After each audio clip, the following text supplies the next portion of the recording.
Let's go to Jeremiah 30. Jeremiah 30, and we'll look at a few scriptures there, a few verses there, and we'll begin to share the burden which the Lord is laying in my heart. You know, interestingly, as we came together, the Lord has put a few things in our minds, a few burdens. And as we begin to bring forth ministrations, we may come from burdens, any of these burdens, but we'll put them together and we'll see that there's a general burden that the Lord is giving to us, that the church must arise again. Praise God. Whatever angle we are coming up, God is saying, awake, Zion, awake. Praise the Lord. Jeremiah 30, verse 1. The word that came to Jeremiah from the Lord, saying, Thus speaketh the Lord God of Israel, saying, Write thee all the words that I have spoken unto thee in a book. For lo, the days come, saith the Lord, that I will bring again the captivity of my people Israel and Judah, saith the Lord, and I will cause them to return to the land that I gave their fathers. And they shall do what? They shall possess it. Let's declare we shall possess it. Praise the Lord. And these are the words that the Lord spake concerning Israel and concerning Judah. For thus saith the Lord, we have heard a voice of trembling, of fear, and not of peace. And ask ye now, and see whether a man doth travail with child. Wherefore do I see every man with his hands in his loins, as a woman in travail, and all faces are turned into what? Paleness. So it's ask, does a man look like a pregnant woman? Say, but look at men here. They are travailing. Praise God. Praise God. Praise God. Let's read verse 7 together. Alas, for that day is great, so that none is like it. It is even the time of Jacob's trouble. Oh yes. But what? He shall be saved out of it. Praise the Lord. Praise the Lord. I want to share about being saved out of Jacob's trouble. Praise God. There is a prophetic word that is coming to us, that these are the days of Jacob's troubles. A lot of persecution, a lot of things that are happening to the church. We're going to look at some of them, both within and without. But the word of God is that we shall be saved in this time. Praise God. I'm not hearing an amen. You know, it's like Gideon. Gideon had been in so much, depravity. The Midianites had been oppressing them. So when the angel of God came and said, oh, thou mighty man of valor, he said, please don't mock me. Praise God. But God is not mocking us. God is not mocking us. God is not mocking us. God says in these days of Jacob's trouble, in these days that it looks like it's so dark, it says darkness shall do what? Shall cover the earth. And gross darkness the people. So if you are looking naturally, you say, God did not save us when the darkness was not as much. God did not save us when the darkness was 1:45. We waited until the darkness get to midnight. But the Lord shall arise upon us. Despite the darkness and the multiplication of the darkness, the Lord shall arise upon us. And his glory shall shine upon us. Hallelujah. That is the word of God. And we are children of God. We are not moved by what we see. We are not moved by what we hear. What are we moved by? By the word of God. And that's why we are praying, God, send the prophetic. And God has promised us two things. That he would send the prophetic in this season. Because without it, we will not know where to go. But the Bible says, they that know their God, what happens to them? They shall be strong. And they shall do what? exploits. It doesn't matter. It's not based on what the situation is around you. It is based on your relationship with God. Hallelujah. He did not say they that know their God shall be subject to the conditions around them. No. He said they shall be strong. So even though the circumstances around us point to weakness, and they point to darkness, and they point to discouragement, but we shall rise up because the Lord is turning again the captivity. Praise God. That is, the Lord is turning things around. The Bible says when the Lord turned again the captivity, we were like them that did what? That dreamed. It was like a dream. Praise God. Because the things that we saw yesterday, we will not see them tomorrow. Praise God. And we better believe God. Because there are things that God is going to do in this time, church. There are things that God will do with his own. He says, let your light so shine before men that they will see your good works and glorify the Father in heaven. There is light that is going to come forth, even in the midst of all this darkness. Praise God. If we don't need to look so much or look so far to know that there's so much persecution coming upon the church now. The enemy is trying both within and without. Praise God. A lot of things. Even in our little assemblies, local assemblies, a lot of complications. But the devil is a liar. Praise God. Because God's word has gone forth. I will do what? Build my church. And what happens to the gates of hell? The gates of hell shall not prevail against it. He did not say the gates of hell will not try to come. He did not say the gates of hell will not be existent, but they will not prevail. Praise God. Which means there's going to be a contention. Praise the Lord. There's going to be a contention. But the good news is that they shall be saved at the time of just Jacob's troubles. Praise God. You say, but God, when we did not have trouble, you didn't save us. Now it's when we are having trouble, you say you will save us. But that's God for you. Praise God. We have to believe God. The Bible says in Hebrews, is it 3:13, that exhort one another daily while it is yet today. Why? Lest any of us be hardened by the deceitfulness of sin. Sin is deceitful.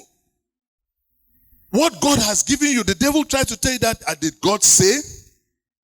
The devil tries to shake our faith. The other day, I remember I was talking with somebody and we're saying that, look, there's all manner of deception. And the Bible says, if it were possible, even the elect will be deceived. Isn't that so? But God says he will shorten the days. Praise God. You see a lot of deception. If people come out, I am a child of God, I'm a prophet of God, I do this. But you see what they do is not consistent with the testimony of Jesus Christ. You see their fruit is not, and you see even in our midst, you hear some people going to some queer places, say, after all, there's no power here. Are you looking for power? The devil will give you power. But that's not the power we are looking for. Praise the Lord. The Bible says, in the days of my power, what happens? My people shall be willing. It is God's power we want. We don't want any kind of power. We are not desperate for power. We want the power from God. Praise God. And it says, blessed are they that hunger and thirst after righteousness, for they shall be filled. God might be creating in us hunger and thirst for the real thing. Let us not settle for counterfeit. Guys, we have been on this way for too long. Let us not settle for counterfeit. Praise God. We are not desperate. The Bible says, he that believeth shall not make haste. You can't do this work. You have labored for this many years. Then you become a castaway. You go and sell your birthright. May God forgive. May God forbid that. Glory be to God. We shall wait patiently for it. Praise God. The enemy will try. And we see it. It's so much. And whether we like it or not, fear is coming into the hearts of the brethren. But God has not given us the spirit of fear. Part of the things we will do this weekend, we will pray certain prayers, and we'll look at scriptures now. To see from scriptures. You see, scripture, the Bible says every scripture is written by inspiration from God. And it's profitable. Isn't that so? It's profitable for doctrine, for instruction, to every man of God. Hallelujah. So we shall be furnished unto what? Good works. So as we look at scripture, we'll look at a few scriptures, not too many. And God will help us even in this weekend. We will give time to prayer. We will respond to the things that God is laying in our hearts. So let's be diligent in this matter. Let's note the things that come. They might come many, they might come few. But each one that comes is not by coincidence. It's from the Lord. Praise God. And we make a promise to God. We shall be faithful. We shall be faithful in that which you commit to us. And I prophesy to the church, we shall never be the same again. Praise the Lord. Let's go to Nehemiah.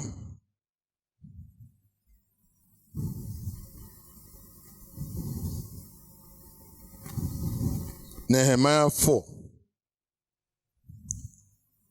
Our brother Sam, when he was sharing, he was telling us about what the exiles went through. What the children of Israel went through. And those things, you look at it, you look at Ezra, you look at Haggai, you look at Zechariah, there are things, there are instructions. That when we see it, we begin to see that there is something that God is telling us. And if we are faithful and diligent in the things that God is showing us, we shall possess the land. Praise the Lord. Praise the Lord. There is a returning. Amen. God is returning to us. God is returning to us. Tell somebody God is returning to us. Hallelujah. God has not forsaken Zion. He has not forsaken his people. There may be issues. There may be hardships. There may be contentions. The enemy may try, but the Bible says weeping may endure for the night. But what? Joy comes in the morning. Praise God. There may have been a lot of things. In fact, when you look at times, even if you look at things naturally, you hear the news, things are not getting better. In fact, if you look at even our country, you look at the complications, the more you look, the more confused you get. Praise God. But we are going to look at it in the eyes of God.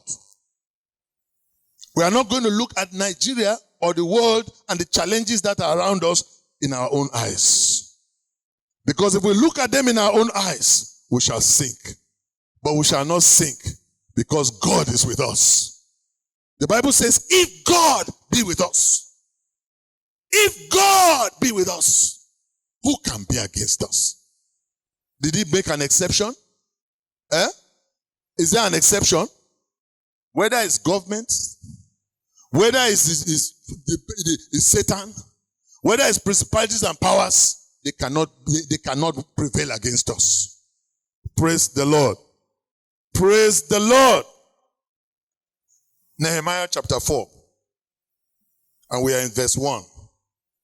But it came to pass that when Sanballat heard that we builded the wall, Sanballat was one of the Moabites. And this was when the children of Israel, Nehemiah had, if you look at Nehemiah from verse 1, chapter 1, he had a burden to go back to Jerusalem and to rebuild the walls that was broken down. And when he gathered the people and he shared the vision, and the people started coming together to do the work, we are now in chapter 4. So we are just hitting it from somewhere around the middle. But if we go back, we can look at it, and some of us, I believe, we understand the story, so we can pick it up. But Sanballat was one of the Moabites that representing the adversary, praise God. It came to pass that when Sanballat heard that we builded the wall, he was wroth and took great indignation and mocked the Jews. Praise the Lord. Does that sound familiar? You think the enemy is happy? You think the adversary is happy that we are gathering together and that we are trying to forge a way ahead. Praise God.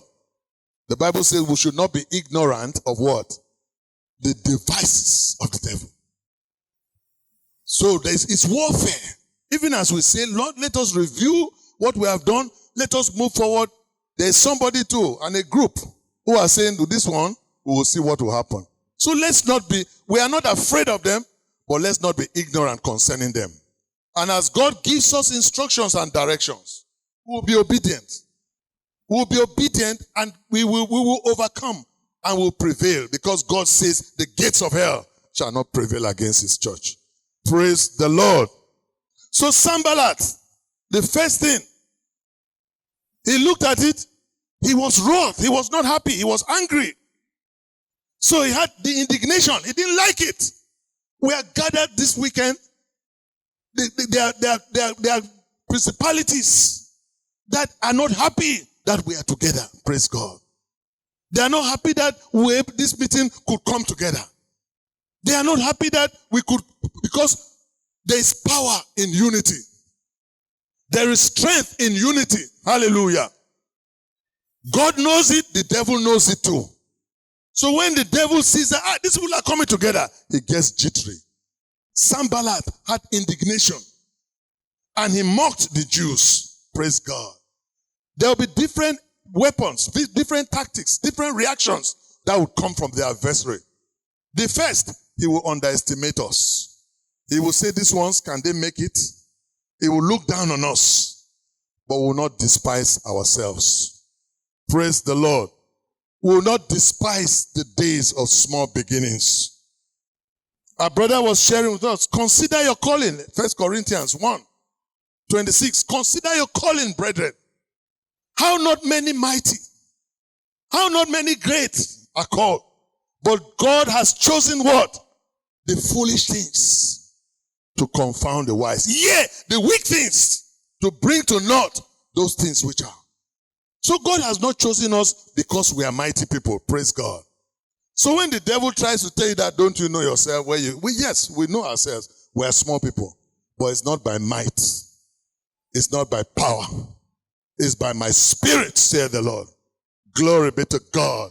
Our confidence is not in ourselves, but there is confidence. The Bible says we should hold fast our what? Confidence. For which there is what? Great reward. So there is confidence, but it's not the confidence that is in you. So let's not mix it up. At times people say, bro, let's not be too ambitious. How can we say we'll carry this kingdom work all over the world? It is not in us, but God will use us. Praise the Lord. So there are some things that you are confident in. There are things that you are ambitious in. Our brother was telling us about missions. Many of us, we say, bro, how can you be thinking that you go all over the world? It starts from your little Jerusalem. You are faithful, but you say, what is the essence? After all, we cannot. Why are you looking at what you cannot do? Why are you looking at what you cannot do? Praise God. If we hold a meeting now and we say, okay, let's turn this in now from preaching and let's begin to discuss. And we say, this is the remaining part of this year. This is our budget. People will come and be telling us, let us be wise. After the Bible says, be wise. Praise God. We begin to rationalize. Hallelujah. But it's not because of us. Because if we continue in that frame of mind, there are greater things that God wants to do and that he will do. Praise God. But Lord, let us not limit you. Praise the Lord. Praise the Lord. So verse 2. And he spake before his brethren and the army of Samaria and said, what do these feeble Jews? Will they fortify themselves?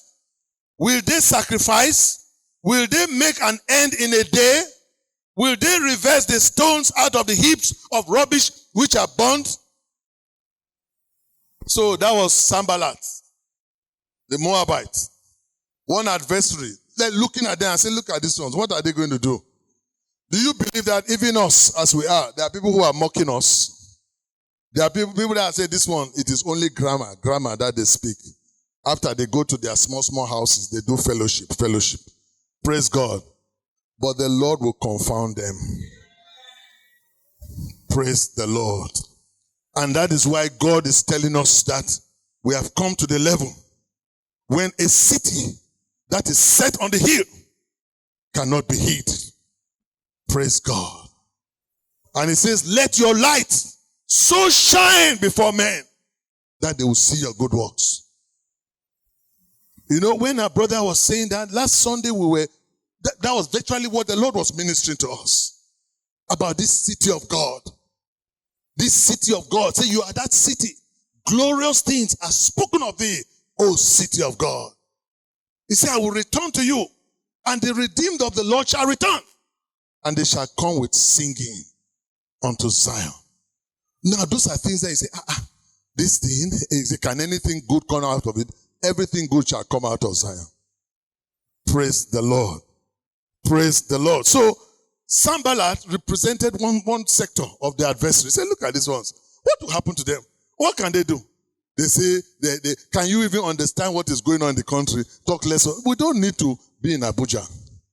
We don't need to sit down in places and make policies. But that which we have is greater than that which the world has. Praise the Lord. And God is quickening in us those things now. Which is why we are telling ourselves that let's profit with the things of God. Because it is time to save Jacob in this day of trouble. Praise the Lord. Praise the Lord.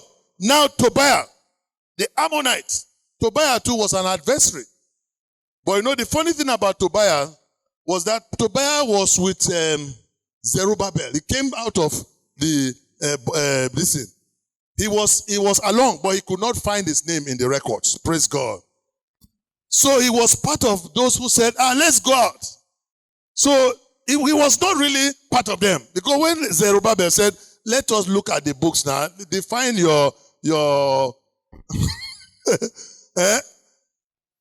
let us know what is your origin, what is your pedigree. He could not find it. So now he has joined the adversary. Praise God. So when you see Tobiah there, he came out with Zerubbabel. So the adversary will be both within and without. But what is important, we are not looking for adversary, but the gates of hell shall not prevail. We will just look at what God requires us to do. And when we are faithful to what God wants us to do, the enemy will filter away. Praise God. The enemy will filter away. We will learn the instructions. We will see a few of them. We will learn the directives. We will look at what God expects of us. We will take them, precept upon precept, line up. We will be obedient to the heavenly vision. And God will take care of the enemy for us. Did I get an amen? Praise the Lord. So now Tobiah, the Ammonite, was by him. You see, my mother used to say monkey by party. Praise God. They have their own conference, confederacy. Sanballat and Tobiah. Just like we are meeting here now, the adversary too, they have their own meeting. But God will scatter them in the name of Jesus. So Tobiah, the Ammonite, was by him. So he lent his mouth to it and said, even that which they build, if a fox go up, he shall even break down their stone wall. So they were laughing. Look at these people. They come into one small hall. Do you know when we do our own convention, do you know what we do? Thousands. When we do our convention, the last time we did the convention, we did a meeting of just leaders. We had 5. They will be giving you testimony. We are not walking by those things. We are only moved by the word of God. Praise God. God does not deal with numbers. These people who are here, they are enough to turn this whole country around. Praise the Lord. We don't need to be 10,000 to turn this country around. So let us know that we are enough to change the destiny of this country. Praise the Lord. And we need to begin to see the strength that God has given us. And the things that take that strength out of us. Praise God. And if we begin to block the loopholes and the escape routes, then we are getting on to a better start. Every 30 years, post 30 years, we are looking at the things that used to sap energy out of us. And when we block them, the gates of hell are in trouble. Praise the Lord.